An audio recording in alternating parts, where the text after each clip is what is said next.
నేటితో మీగలిన ఎమ్మెల్సీ ప్రచారం హోరాహోరీగా క్యాంపెయిన్ చేస్తున్న అభ్యర్థులు ప్రతిష్టాత్మకంగా తీసుకున్న మూడు పార్టీలు. అయితే ఆ మూడు పార్టీలను కూడా ప్రక్షాళన చేసే దిశగా కొంతమంది వెళ్ళిరు. చూద్దాం వాళ్ళకి. మల్లారెడ్డికి మరో షాక్. మేడ్చల్లో పెద్ద చెరువును కబ్జా చేసి నిర్మించిన ప్రహారీ కూడా కూల్చివేత. మేడ్చల్ జిల్లా షామీర్పేట మండలం బొమ్మరాజుపేట గ్రామంలోని పెద్ద చెరువు బఫర్ జోన్ లో మాజీ మంత్రి మల్లారెడ్డి నిర్మించిన ప్రహారీ గోడలను అధికారులు కూల్చేశారు. గ్రామంలో full tank level FTL buffer zone లో కొంతమంది 25 ఎకరాల స్థలంలో ప్రహారీ నిర్మించారు.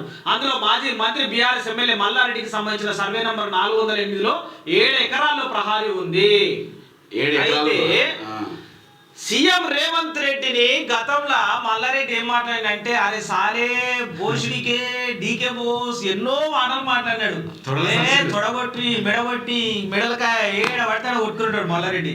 ఈ కొట్టుకుడుకు రేవంత్ రెడ్డి అని ఏం చేసిండంటే, మల్లారెడ్డి నీ పని చేస్తా అన్నాడు.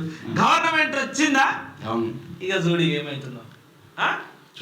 అన్నీ అవుతున్నాయి, ఇవే పనులు అవుతున్నాయి. కానీ మల్లారెడ్డి కాంగ్రెస్ పార్టీలో పోదామంటే అట్లా రానిస్తలేరు. రేవంత్ రెడ్డి రానిస్తారు. ఎందుకంటే అట్టెట్లా రానిస్తారే ఒట్టిగా నువ్వు సమర్పించాలి ముందు ఇవన్నీ ఉంటాయి.